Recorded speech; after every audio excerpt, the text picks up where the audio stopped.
Muhammad wa ala alihi wa ashabihi amma ba'du. Semoga Allah selalu memberikan kepada kita ampunan, rahmat dan ridho-Nya. Semoga Allah menjadikan subuh ini subuh yang penuh dengan keberkahan dan keutamaan.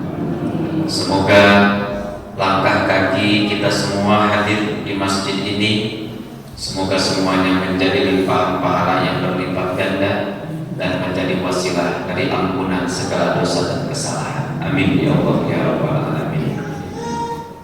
Yang saya hormati Bapak Ketua DKM beserta jajaran pengurusnya, bapak-bapak, ibu-ibu, para sesepuh, jamaah taklim rahimakumullah. Alhamdulillah di pagi ini kita bersama-sama hadir dalam rangka kita taklimul muta'allim, kita mengkaji dari beberapa ayat-ayat Allah Subhanahu wa taala. Karena Rasulullah SAW mengingatkan kita, al-imanu yazidu wa yanqus. Iman itu kadang naik, kadang turun. Iman menuju naik, biasanya tensi ibadah meningkat. Kalau iman lagi turun, biasanya tensi ibadah pun ikut melemah. Jelas itu Bu? Subhanallah. Ta'ayana bapak sareng ibu cari di masjidnya di mana lebih naik. Alhamdulillah bisa datang ke masjid, bisa hadir di masjid, bisa bersama-sama bertolabul ilmi di masjid ini. Karena kalau dengan iman semuanya menjadi aman, dengan iman semua menjadi nyaman, dengan iman semua menjadi mudah. Maka konteks hidup itu yang penting adalah kuat iman. Sholat itu malas kecuali bagi orang yang beriman. Sedekah itu sayang kecuali bagi orang yang beriman. Iktikaf di masjid itu melelahkan kecuali bagi orang yang beriman. Maka kalau orang yang beriman di masjid bagikan ikan di dalam air, bertahan tuh kita. Bertahannya bagaikan ikan di dalam air. Kalau orang munafik di masjid bagaikan ikan di daratan. Kira-kira bertahan mau apa? Pekan tadi cuci.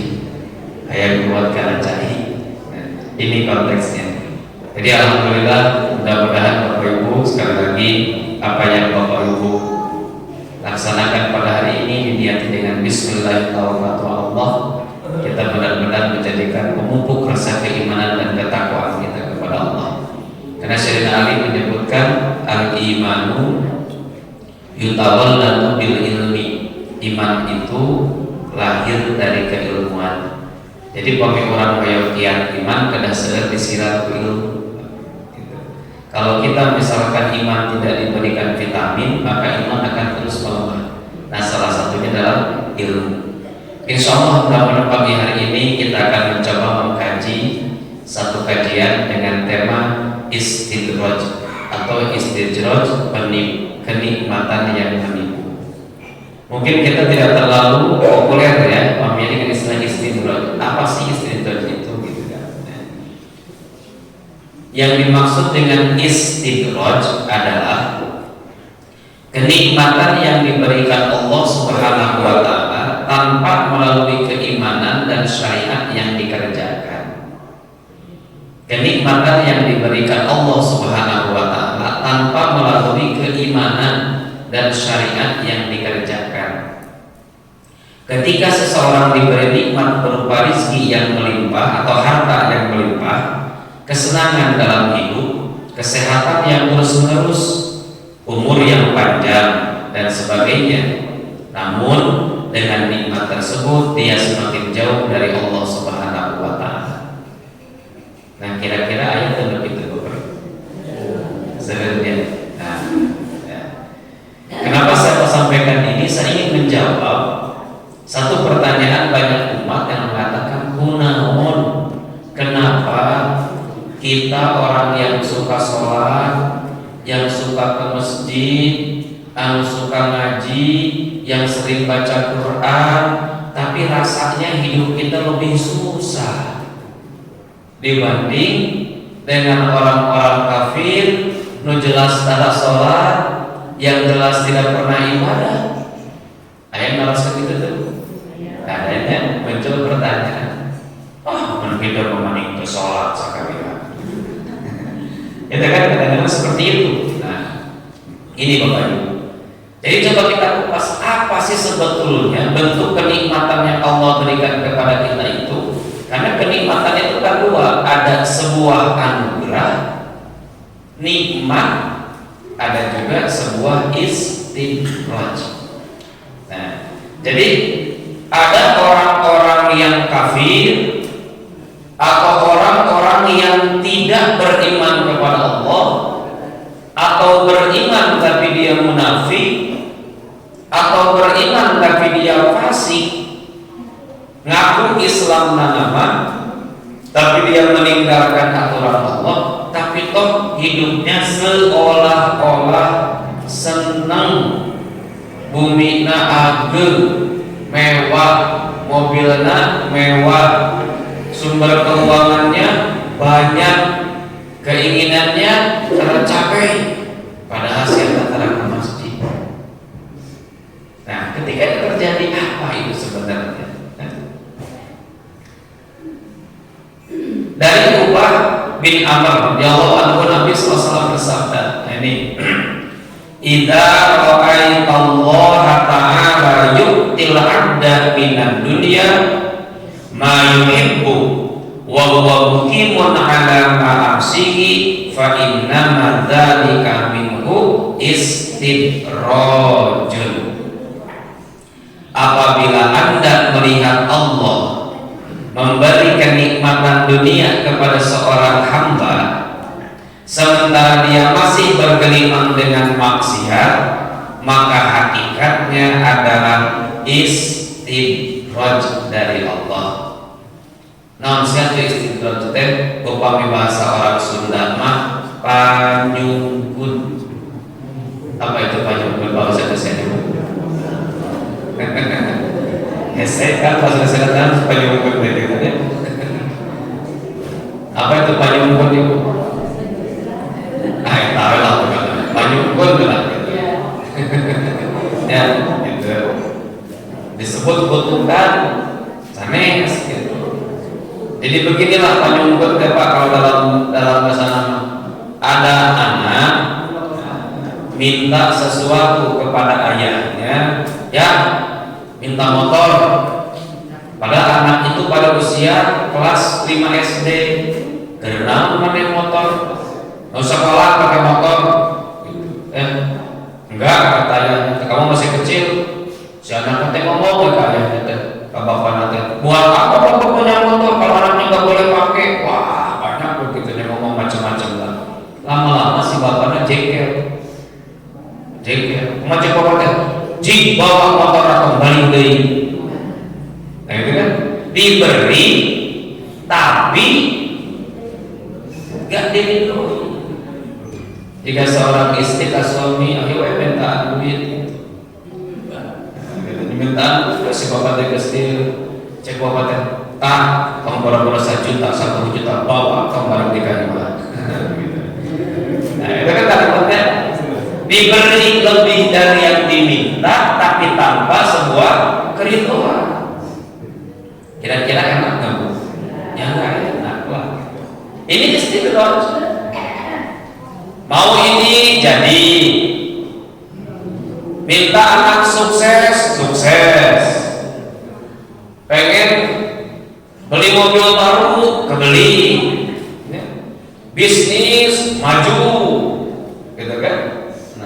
Tapi di tengah-tengah apa yang dia berikan Allah kepada dia jauh dari Allah. Semakin kaya, semakin kikir. Ada yang begitu? Ya. Semakin kaya, semakin kikir. Kan ada dengan Allahumma takatsur hatta zurtumul maqabir. Bermegah-megahan melalaikan mereka sampai mereka masuk ke liang lahat. Bagi mereka yang penting wah. Ada orang yang penting wah, tapi dia sendiri maaf. Jangankan untuk orang lain, kadang untuk dirinya sendiri aja pikir. Ibu ke pasar Ciwastra, jalan kaki belanja ibu banyak, mau pulang nawar tukang beca, mang beca kapesona sabaraha 10.000 bu, cek si mang, mahal-mahal teuing atuh mang mana 10.000, sabaraha tuh bu 5.000 we, cek ibu teh, abu datos biasa 10.000. Nah ibu pelit cek ibu geus mang daripada 10.000 mending lempang. Ibu jalan maklum bawa-bawaannya seueur nepi ka imah nepi ka capek datang ka imah gubrak pingsan kunaon ibu capek cek bapak teh kunaon atuh tinggal imah kebahagiaan mah loba alin kana beca mahal 10.000 pas datang ka rumah pingsan tahu-tahu ibu dibawa ke dokter CF 2 juta. Ayah kira-kira begitu. Jadi itu kita cek abdiman nyiksa diri.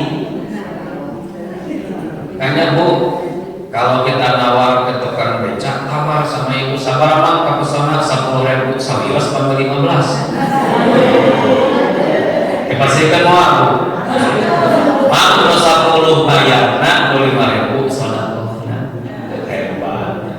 Ada orang yang kikir ke diri sendiri.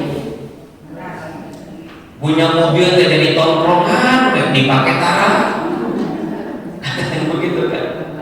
Bahkan orang itu kerjanya hanya penunggu rekening. Ayo dicek sabaraha aya uang ditambahan, nambahan tuh dipakai teu. Saya kadang banyak memperhatikan seperti itu. Nah, hati-hati Bapak Ibu, semakin kaya semakin kikir. Jadi kalau kita melihat dari lahirnya, kenapa? Karena kadang-kadang mayoritas kita melihat senang itu di luar, betul nggak?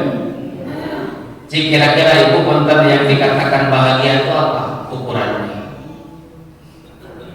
Bahagia itu apa ukurannya? Bapak bahagia itu ukurannya apa kira-kira? Halo.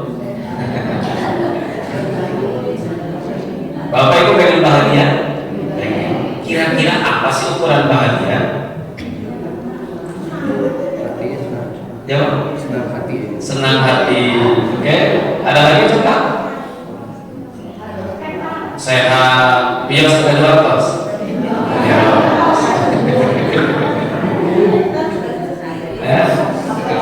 Apa tuh kira-kira Bu ya? Ukuran bahagia kalau secara mata dunia biasanya adalah terpenuhinya segala keinginan. Betul nggak? Nah, pandangan dunia mah terpenuhinya segala keinginan itu namanya bahagia. Mun hayang kabuli senang. Ayah tatangga kajual beli. Ayah mobil ayah beli, motor baru beli, segala terpenuhi. Itu standar umum. Makanya orang suka memandang bahagia itu dari materi. Resepnya si bapak si kelihatan memani bahagia.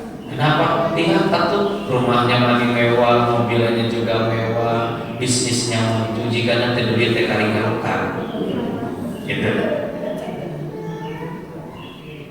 Tapi kalau pandangan agama, apa yang disebut dengan bahagia itu? Kata Imam Al-Ghazali, ukuran bahagia itu bukan materi, tapi ukuran bahagia itu adalah ketenangan, senang hati atau apa tadi? Ketenangan. Yang penting apa Bu? Tenang. Sawios seueur artos nu penting tenang. Setuju? Sawios suami soleh penting tenang. Sawios istri solehah penting tenang. Itu aja. Jadi kan konteksnya tenang. Kalau kita berbicara tenang, apakah tenang diukur dengan materi? Belum tentu. Ada orang yang tidak sempat ke masjid itu gara-gara sibuk. Si A punya toko satu di Bandung, alhamdulillah masih sempat berjamaah maghrib subuh ke masjid. Tokonya hiji.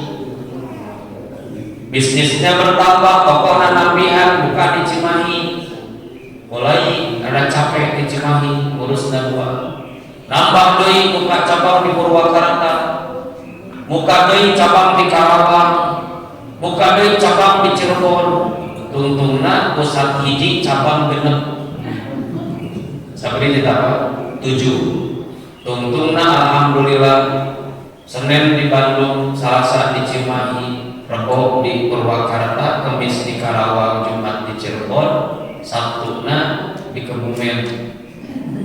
Tungtungna jeung tatana teu wabung apal-apal teh mau. Aya nu kitu?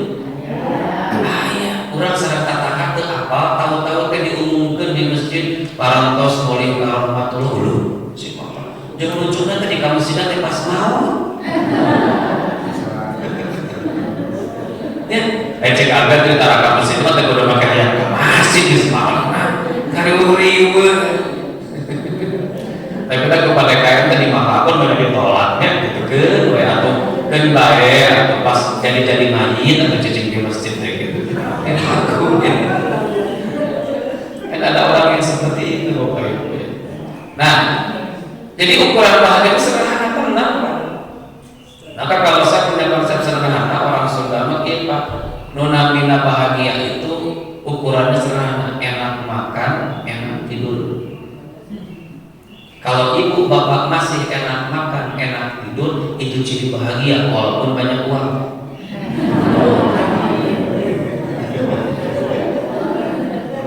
Tapi kan punten ibu ukuran banyak uang teh kumaha urangna. Aya jalmi ya Allah pasti ada beli atau sakarung. Ayo kebebasan ada uang pegang itu. Saya mau nanya sama bapak sama ibu. Bapak ibu pulang dari masjid, misalkan pulang dari masjid atau dari mana gitu. Kehel, dongkol, kesel, kalau bapak kabutut aya duitnya. Pas di jalan aya kresek, ditajong kresek kalau bapak disakitu. Pas ditajong amburadul ternyata isinya nate uang 100 ribuan aya 20 gepok. Saya nanya, bapak ibu alhamdulillah atau bingung? Diambil atau diplong? Pada nyatakan sudah kecilenteu. Ya, liuk ka ditu, sumping ka bumi apa langsung bapak ibu balanya ka pasar atau ka ulun? Duit saha di mana buah-buahan korupsi, buah-buahan ngajebak sok punten. Kira-kira punten disimpan ku ibu di bumi sapenting bisa tidur tidak? Enggak. Kata kami punten ya, uang ceramah abdi di kampung punten cek orang kampung paling gosok atuh pah hayang loba duit bener cek abdi teh. Karena kira bahasana seseorang yang seumur hidup cuma bisa nyepeng uang 100 ribu diberi 10 juta gampang tekan sieur beres. Makanya gak usah banyak uang, yang penting pengabutuh cukup beres bayar mobil aja ya kan? Gak usah jadi penuh uang. Kumaha carana? Sedekah kan apa janji? Tidak akan berkurang harta yang disedekahkan. Pun kata orang bisnis nyari duit, duit beres. Bapak kalau bisnis modal besar, keuntungan besar kecil? Besar. Maka ibu yang sedekah terus boga usaha, sedekah sih gede. Semakin besar disedekahkan, semakin besar yang dikembalikan. Tidak apa-apa, tidak bentuk dalam angka rupiahnya. Yang penting abdi mah tenang we, enak makan, enak tidur. Kan enak makan, enak tidur mah kumaha urang. Sok cek ibu nah teu dipikiran ayeuna abdi mah tos pensiun, teu kedah seueur tingkah we. Alhamdulillah. Minimal Bapak Ibu, minimal kalau kita tidak diberikan oleh Allah banyak harta, minimal Allah teu diberi banyak hayang. Betul gak? Yang paling capek itu Bapak Ibu bukan yang uang. Yang paling capek itu udah kahoyong. Kamu mau kahoyong beli umur. Itu kan udah capek so. Ibu tinggalin batur mah gelang nanti geus alus deui abdi teh kahoyong. Ibu meuneu teh kahoyong kariweuh ribu. nanti kalau ke pasar loba nu ngalieu sieun. Cukup aja lah saya mah cincin hiji we cili. So, Bapak punya handphone jadul dengan handphone yang iPhone terbaru Pak, harganya sampai 15 juta. Kira-kira tenang mana waktu disimpan di hadapan batur? Tenang yang jadul, sabodok dan dapat Bapak bawa motor harga 70 lah harganya, main 92 juta, 7 juta misalkan. Terus parkir di sisi jalan, sareng bapak motor anyar alibi terbaru harganya 38 juta. Kira-kira anu rapi dikunci nu mana? Anu baru. Bahkan kadang-kadang justru sesuatu yang mahal itu membuat kita menjadi bingung ya. Maka saya pernah melihat bahwa Bapak Ibu ternyata dunia itu indah sebelum dalam genggaman. Dunia itu indah sebelum dalam genggaman. Nyapi kita nyabian gitu. Mobil gitu kan. Cek saya tadi mau pakai mobil itu jika ngeunahnya. Adoa, ikhtiar, ayam jadina, peserta ganti. Tapi kan kamari mah sareng pandak, mungkin kita harus minimal gitu. Sareng pandak. Jika tuh jika batur cenah jalan, jika ngeunah pakai mobil Alphard. Yang mana itu dekat tempat nama cek saya gitu. Katakan bahwa Allah jik orangnya bahan beli lah, beli mobil Alphard. Nah pada apa begitu kayak. Bahkan cek abis teh Alphard dia ngeunah penumpang bersupir mau berbeda. Terus kalau tinggal jam berapa jarang dialog. Hari kamar lamun boga dibawa kemana. Makanya sering ternyata dunia itu indah sebelum dalam genggaman. Dan setelah saat ibu kado handphone anu mahal 2 bulan, lewati 2 bulan macul-maculan itu bahasanya. Jadi kembali ke tadi Bapak Ibu, apabila Anda melihat Allah memberikan kenikmatan dunia yang berlimpah, tapi mereka selalu dalam kemaksiatan, hati-hati, jangan dianggap itu anugerah. Itu adalah istidraj. Bagaimana ketika mereka nanti mendapatkan istidraj dari Allah? Nyata ibu, kok Allah teh diangkat dibebeutkeun gitu. Saya nanya, kalau jatuh lebih sakit dari yang 10 meter apa yang dari 1 meter? 10 meter. Kok Allah dinaikkan jabatan teh, karirnya sehat, harta banyak. Ditaikun tinggi, tapi ku Allah karena itu istidraj diragukan ku Allah, gampang ku Allah diragukan. Bukakan oleh kasusnya, ternyata terbukti dia korupsi. Apa yang terjadi Pak? Dianya malu, istrinya malu, anaknya malu, rumah disita, mobil disita, dimiskinkan, berujung di penjara. Ragu-ragunya nyeri ya. Daripada orang Allah itu ditaik-taikkan ibu mah ditaikkan gadu atau sekarang agung leungit 10.000 kira-kira nyeri hati mah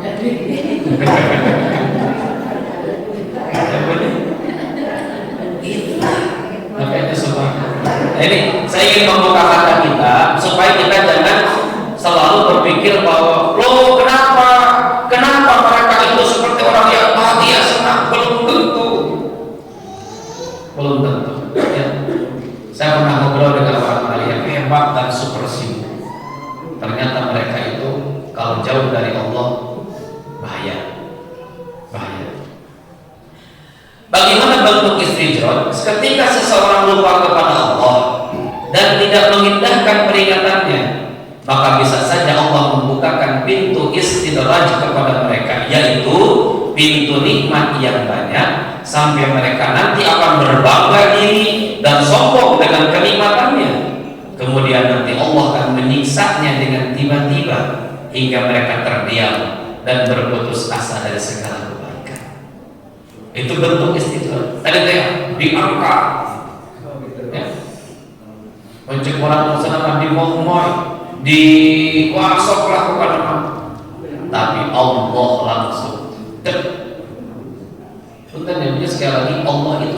mudah untuk menghancurkan seseorang. Makanya kalau kita lihat konteks hidup yang sederhana, ibu bapak sebetulnya tempat yang kita butuhkan itu gak banyak, hanya 1x2.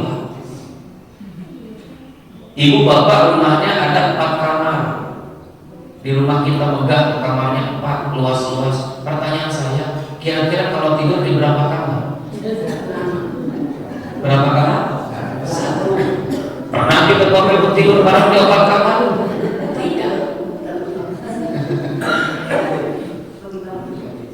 Gak pernah.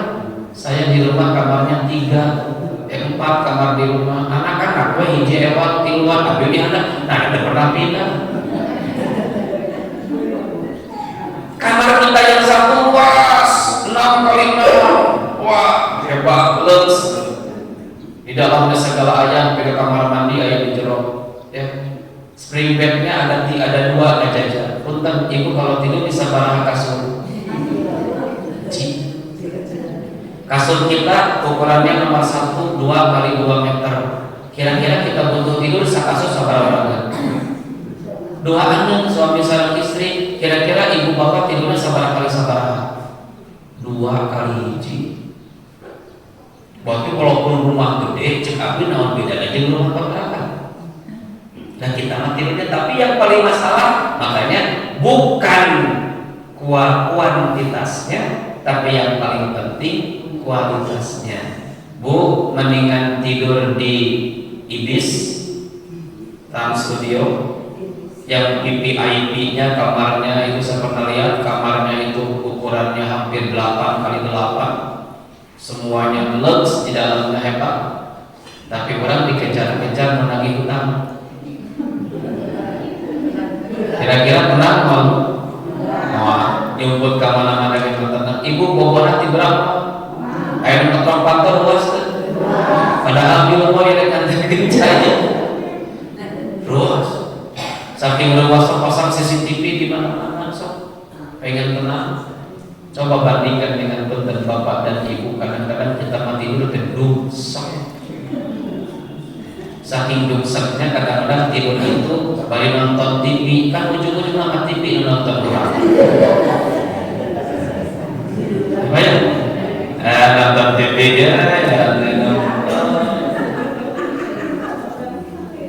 tahu-tahu dari jam 12 tinggal apa bunga ningali kakak lu di mana itu di tengah itu TV-nya masih besar tapi taruh kualitasnya enak tuh. Bahkan ada yang mengatakan bahwa masjid itu tempat ketenangan. Sok tinggal mata rata-rata lamun di masjid sok tunggu. Diterjemahannya kan ya? Kali bapak-bapak diterjemahan. Subhanallah, ke masjid walaupun harus taruh songkir ada milihnya tadi taruhkan. Yang di jendela bisa dibuka. Cari nyarane. Nikal tasbih di dalam hebat. Subhanallah, subhanallah. Negara sadar terjadi Allahumma firil muslimin al-yaquna. Nah, cenahkan khotib di Indonesia kedap. Khotib bisa kedap, ada khotib pula. Sok ayah lu tinggal ibunya saat itu. Mata tinggal ibu di pengawasan biasanya dia dulu. Kualitas buat dan tidur mah tidak usah lama, yang penting kualitasnya. Gak usah tempat tidur yang hebat, yang penting kualitasnya. Abdi mah kamari enggalkeun eta. Wih di Ciwasra kabupaten itu dari Bukabumi dari Marga Baru. Kalau di jalan ningali aya 2 jalmi hareupeun material. Lohor-lohor kira-kira jam 1 jam 2 gitu. Eta si mangke duaan nyarane dari gigir jalan atau mereka tinggal nyarane dina gigireun dina tekok material teh. Nulujuna ame hiji DPK kiri, hiji DPK kanan. Ayo cek abdi karena kita jalan teman sirahna Pak adu-adu gitu. Abdi eueuh di seberang lah panasan. Ditopok kalau ya Allah, sare. Abdi tafakur Pak ininya. Belum tentu Pak Gubernur bisa sare saja. Belum tentu pejabat tinggi bisa tidur seperti itu. Protokolnya diriweuh. tapi atas imam tidur menitikan nikmat. Dan jika itu tidak tiba, ditinggal teman harus diadu sirat didikan. Itu kualitas. Nah, makanya kita hati-hati Bapak Ibu ya. Nabi sallallahu ayat 178 Allah berfirman, "Wa la yahsabanna alladziina kafaru annama numli lahum khairul li anfusihim. Innama numli lahum liyazdadu itsman wa lahum adzabun muhin." Dan janganlah sekali-kali orang kafir menyangka, awas orang kafir itu sanes orang non muslim wae betul. Orang Islam tapi mereka maksiat wae, ingkar wae ka Allah bahwa kafirun. Itu kafir itu isim fa'il dari kafara yukafir, kafirun. Harusnya orang yang ingkar ngaku Islam tapi tidak sholat, kafir kan? Walaupun kafirnya bukan kafir intikodi, kafir fi'li. Segera ngaku Islam tanpa sholat. Orang musyrik orang munafik itu kafir walaupun akidahnya ngaku Islam. Jadi kadang kita kalau dikatakan kafir jangan berarti non muslim, belum tentu. Orang Islam banyak kafir. Dan janganlah sekali-kali orang yang ingkar, orang yang kafir menyangka bahwa pemberian tangguh kami kepada mereka lebih baik bagi mereka. Maksudnya diberitahu tadi panjang usia. Kenapa? Sesungguhnya kami memberi tangguh kepada mereka hanyalah supaya bertambah-tambah dosa mereka dan bagi mereka azab yang menghinakan. Kenapa sih orang soleh usianya pendek, orang jahat usianya panjang? Jelas? Kajawab dan ayat ini. Kajawab deh. Kenapa orang jahat usianya panjang sengaja dipanjang ke Allah yuswana ngarah loba maksiatna, ngarah semakin numpuk dosana, ngarah Allah lebih banyak menyiksa ya. Jadi jangan bahagia. Tinggal juga orang antara sholat ke 80 tahun umur. Hati-hati. Buah-buah 80 tahun pek si kuarang cek Allah di dunia. Dunia pada 80 tahun di neraka memang tahun-tahun. Bahkan satu harinya akhirat itu kan berimbang dengan 1000 tahun dunia. Bapak itu disiksa orang di akhirat di neraka, sadinten disiksa ke Allah itu seimbang dengan 1000 tahun di dunia. Umur baru 20 tahun itu capeknya punya di dunia. Kamu 1000 tahun. Ini kita kembali ke ayat ini. Ini supaya kita melihat, ada orang yang kenapa sih dia umurnya panjang, awaknya sehat, rezekinya juga harta banyak. Jangan tergiur dengan seperti itu. Nah, ulang dia, siapa kemudian disungkur, walau entah mereka saka kata, bisi orang kata tangga, siapa para masjid, para sholat, tapi ini mana lomba, kamu disungkur entah bisa begitu mah. Kita mau pengakuan kita. Jadi orang terkadang tergiur. Nah, seperti apa sih ciri-cirinya? Ini ciri-cirinya Bapak. Supaya orang tinggal di sini cak di orang bener, di sini cak di orang. Satu, ciri istidraj itu ibadah kita semakin turun, namun kesenangan semakin melimpah. Sholat tara, usaha maju. Tahajud tara, bisnis lancar, ya kan? Sedekah tara, tapi sumber keuangan bertambah. Hati-hati. Ayat begitu, ayatnya. Ibnu Athaillah berkata, hendaklah engkau takut jika selalu mendapat karunia Allah sementara engkau tetap dalam perbuatan maksiat kepadanya. Jangan sampai karunia itu semata-mata istidraj dari Allah. Makanya konsep syukur itu bukan alhamdulillah, apalagi syukuran. Ada dua istilah, ayat syukur, ayat syukuran. Kalau syukur definisinya adalah fi'lun yus'iru bi taqdimil mun'imi bisababi in'ami meningkatkan kualitas amal soleh kepada Allah dikarenakan nikmat yang diberikan oleh Allah.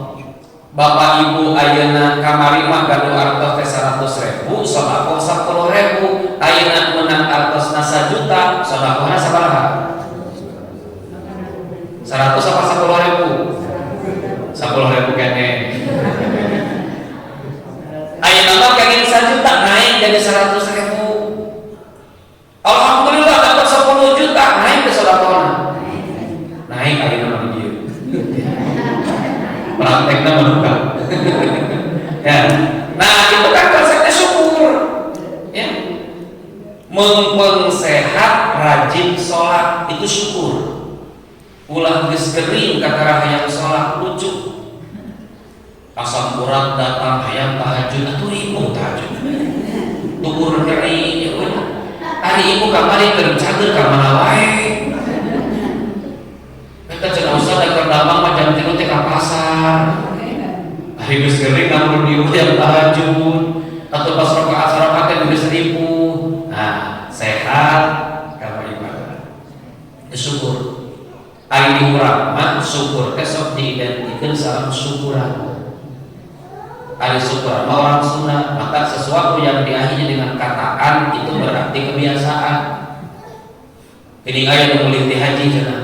Kira-kira siapa tuh syukuran pada pengundang tetangga kan hari syukuran mah kumpul-kumpul undang tetangga makan-makan itu syukuran. Orang yang syukuran belum tentu bersyukur bahwa syukuran itu bangga-banggaan atau dia syukuran itu kamu pelase, dia syukuran itu tujuannya untuk sombong kayak gitu. Iya kan judulnya syukuran tapi untuk sombong. Apakah orang yang tidak pernah syukuran bersyukur? Bisa. Abdi mah teu wae yang penting mah kudu rame-rame lah. Alhamdulillah ini dapat rezeki 500 juta bade omehan masjid kasih ku saya karpet ganti kabeh teu kudu dibeja ka sasaha wae dipagantikeun. Eta teh syukur. Ari syukuran mah Allah sakomplek. Alhamdulillah perusahaan abdi maju di beja-beja. Mau sombong, hati-hati.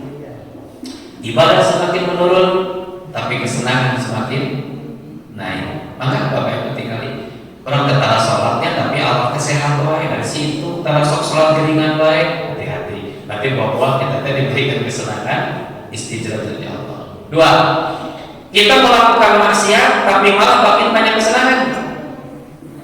Jadi maksiat terus gitu. Tapi kesenangan jika konten kalau berbicara harta seperti rentenir ya. Kan rentenir itu banyak.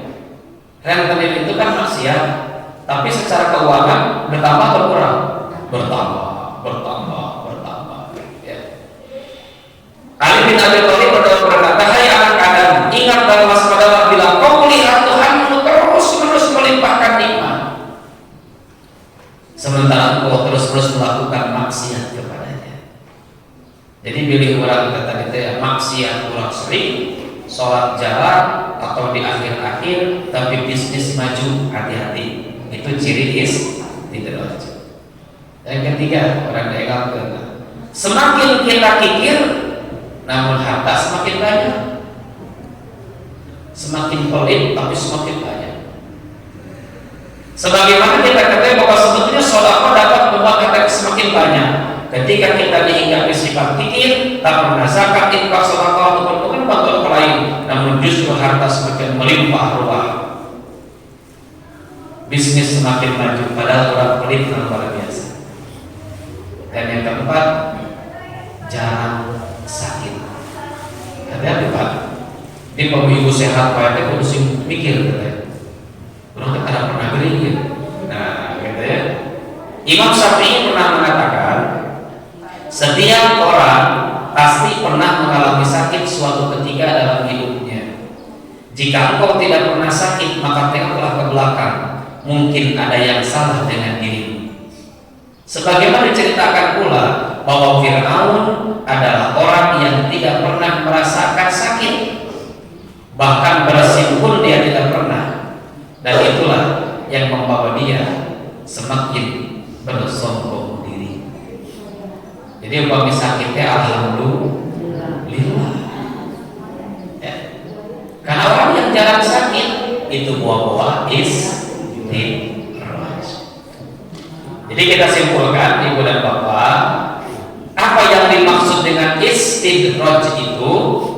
Istidraj itu adalah sebuah pemberian Allah kepada seorang makhluknya dengan tujuan untuk semakin melupakan makhluk itu kepada Allah. Itu diminang-bobokkan dalam kemaksiatan, dan kelak Allah akan menjatuhkan dia atau akan membalas, menyiksa dia baik di dunia maupun di akhirat. Sehingga kita jangan tergiur dengan bolak-baliknya orang-orang kafir di muka bumi ini dengan gemerlap kehidupan yang ada. Wala taghurrannaka taqallubal ladzina kafaru fil bilad. Kalau hari ini Allah memberikan kepada kita kenikmatan, kesenangan,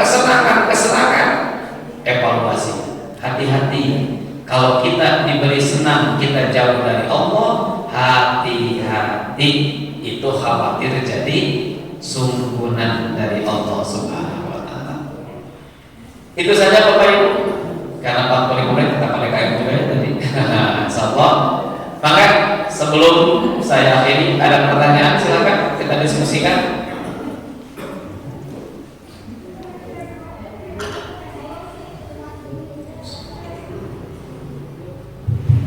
Silakan Bapak atau Ibu, ada yang ditanyakan?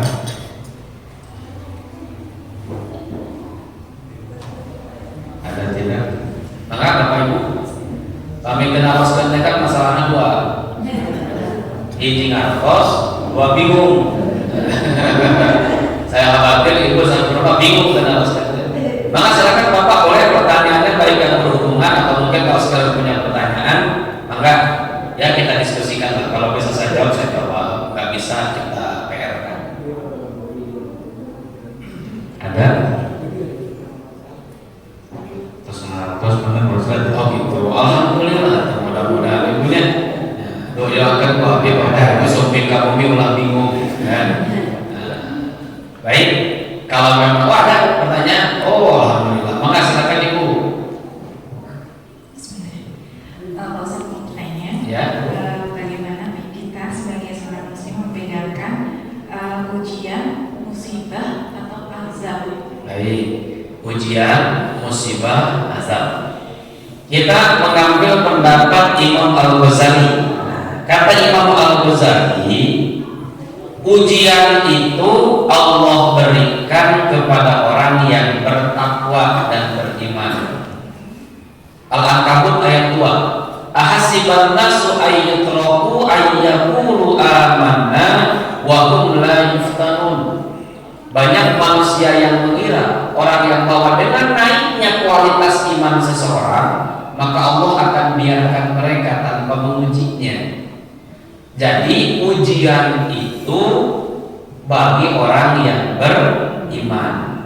Kalau kita sedang rajin ibadah, iman kita sedang naik, sholat sedang hebat, sedekah selalu kita keluarkan, puasa kita jalankan, tahajud tidak pernah kita tinggalkan, duha kita selalu biasakan, dan ada masalah. Namanya apa? Ujian. Begitu konteksnya. Yang kedua, ada kata Imam Al-Ghazali itu ketika ujian itu datang kepada orang yang fasik. Siapakah fasik itu? Orang-orang yang mengaku beriman kepada Allah, tapi mereka sering melakukan maksiat kepada Allah. Orang mengaku iman, orang Islam, tapi kadang-kadang STMJ, sholat terus maksiat jalan, karek beres sholat dia dosa, gitu kan? Hampir seimbanglah antara amal dengan dosa. Ketika itu terjadi dan datang sebuah masalah atau sebuah musibah, maka itu namanya adalah teguran. peringatan. Masih mending Pak ditegur. Orang yang ditegur itu ciri disayangi, betul nggak? Contoh bila nggak percaya ditegur disayangi beginilah orang Indosikan. Ada anak-anak yang bermain di lapangan, panas, tos panas, hujan. Kira-kira anak-anak berteduh atau hujanan? Hujanan resep. Terus ibu ningali, cucu ibu hujanan. Padahal cucu ibu lagi main dengan 6 temannya. Pertanyaan saya, yang dipanggil cucu ibu apa semuanya? Cucu kita dipanggil. Nenek sini. Apa nenek? Kakek apa? Aduh, kan kamu tadi habis panas-panasan. Jangan hujan-hujanan, masuk rumah. Nanti kamu sakit. Si anak protes. Nek, kenapa aku yang dilarang tuh? Teman aku juga nggak dilarang. Ibu dengan bilang, baik dari teman incu matur.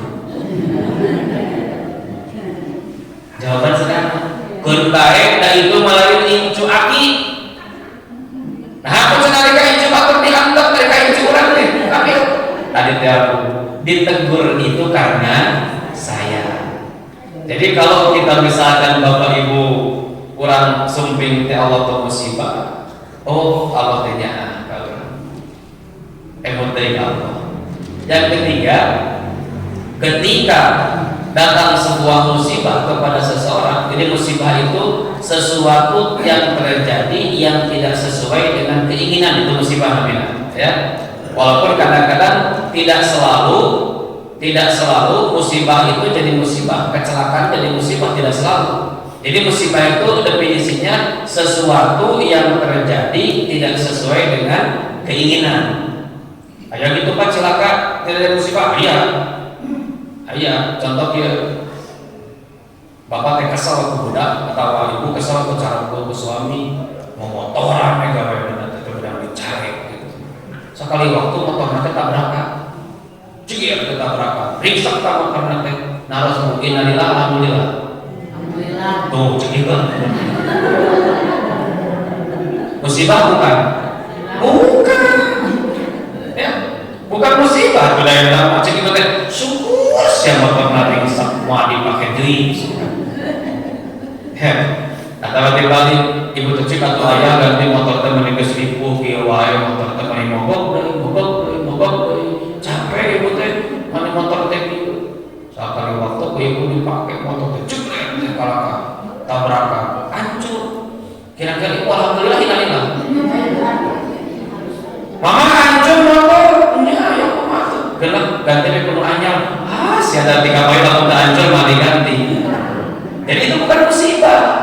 Jadi musibah itu sesuatu yang terjadi tidak sesuai dengan harapan atau keinginan. Datang bagi orang yang maksiat, datang bagi orang yang kafir, maka musibah itu bisa berbuah menjadi azab. Mana contohnya? Al-Quran Al-Arab ayat 96. Walau anna ahlal qura amanu wattaqau la fatahna 'alaihim barakatun minas sama'i wal ardh walakin kazzabu fa akhadnahum bima kanu yaksibun.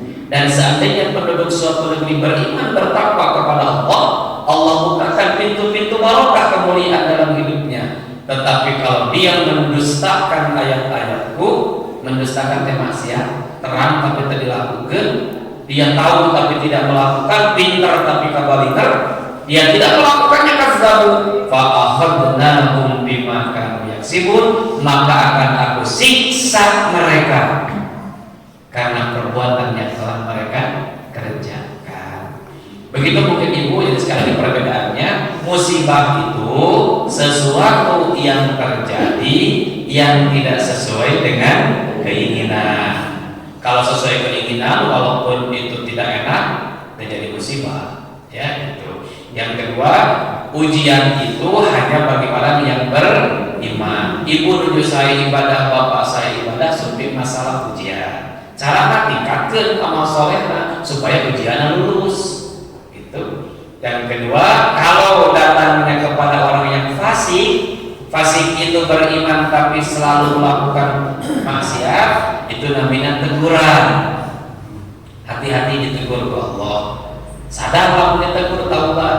Yang ketiga mah, naudzubillah, kalau musibah datangnya ke orang kafir, maka itu adalah azab dari Allah. Walaupun Nabi berjanji bagi umat Nabi Muhammad SAW, Allah akan tangguhkan siksanya kelak di akhirat. Tidak ada umat Rasulullah yang disiksa di dunia kecuali hanya sedikit saja.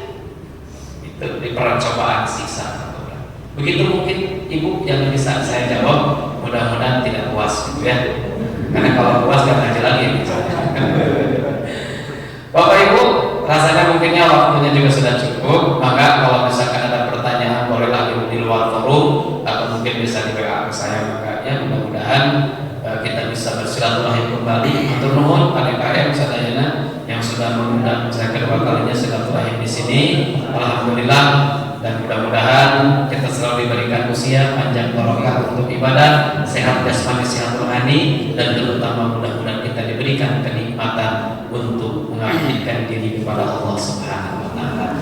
Undur makila wal tandur mangkola, billahi taufiq wal hidayah. Wassalamualaikum warahmatullahi wabarakatuh.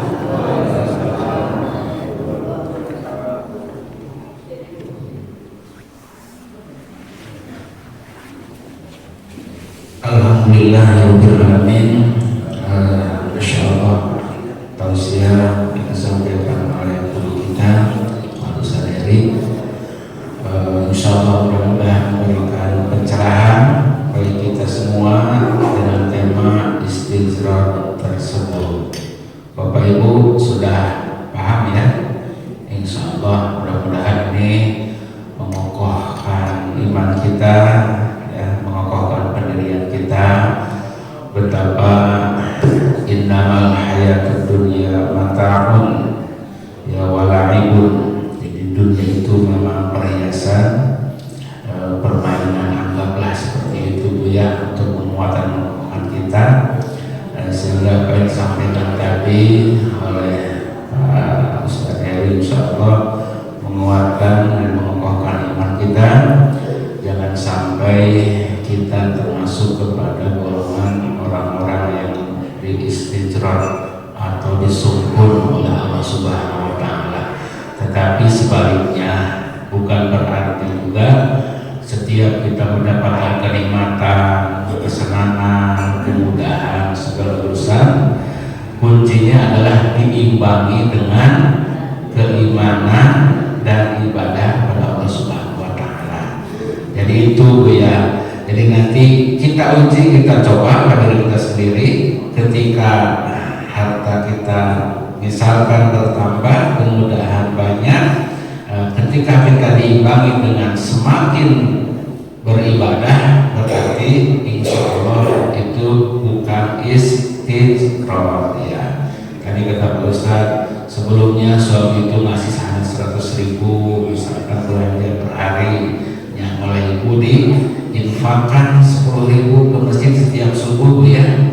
Nah berikutnya lagi suami ibu memberikan ya 200.000 per hari misalnya, jangan 10.000 lagi Bu ya, harus semakin meningkat. Nah itulah ya, jangan sampai juga seperti sahabat ya Ustaz ya, semakin banyak harta semakin lupa ya akan ibadah. Itulah yang disebut istidrar. Pada akhirnya endingnya adalah istidrar itu adalah su'ul khotimah, berakhir dengan tidak baik. Alhamdulillah min. Insyaallah mudah-mudahan kita semua ya berakhir di akhir hayat itu husnul khotimah. Amin ya Allah ya rabbal alamin. Bapak Ibu yang berbahagia, terima kasih khususnya kepada Pak Ustaz, juga para jamaah ya, para donatur ya, hamba-hamba Allah. Saya sampaikan Pak Ustaz, mohon maaf, insya Allah Bapak Ibu DKM ini akan mengadakan pengadaan aset untuk di mihrab di sini di depan ya, anggarannya mungkin nanti berapa, kurang lebih 3 jutaan. Nah ini Bu, nah ini menguji kepada kita ya. Nah apa yang sangat luar biasa, DKM akan mengadakan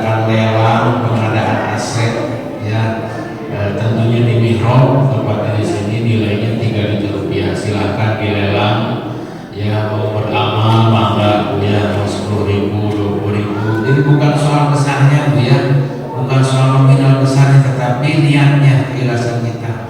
Pak Ustaz PDKM saya ikut partisipasi berinfak 10.000 saja, saya titipkan kemana-mana, mau ke masukkan ke kanal kencreng di amplopan maka untuk pembelian AC ya mangga Bu ya, mau 10.000, 20.000 ya, 50.000, 100.000, 500.000. DKM dari saya aja semuanya, saya sebagai tanda syukur kepada Allah. Harganya berapa? 3 juta rupiah. Kecil 3 juta dari saya semua ya. Subhanallah, insyaallah mudah-mudahan ada rezekinya mangga ya, tentunya agar berbagi biar semua mendapatkan amal ya, berharap ya Bapak Ibu yang berbahagia sama-sama ikut berpartisipasi mengadakan pengadaan ya aset ya. Jadi kembali kepada kita, silakan mangga Bapak Ibu sambil ada kopi, ada teh dan sebagainya, bisa sambil jalan aja ya, bisa sambil jalan aja. Bagian konsumsi sudah siap ya, siap mangga ya. Terima kasih sekali lagi jazakumullah khairan ya bisa hadir. Jadi kita bisa membagi waktu ya. Pekan ini pengajian, pekan depan lagi ada acara keluarga, silakan Bu ya bagi-bagi waktu gitu ya. Kenapa pengajian ini tidak tiap bulan tetapi tiap pekan ya, agar kita bisa membagi waktu dengan keluarga gitu ya. Jadi juga jangan kita salahkan ya, saya memang lagi kita istiqomah dengan seminggu sebulan dengan 2 kali sama pengajian kan. Jadi jangan seperti itu Bu ya. Jadi kita harus berbagi waktu ya. Terima kasih sekali lagi. Jazakumullah khairan. Akhirul kalam bila bismillah.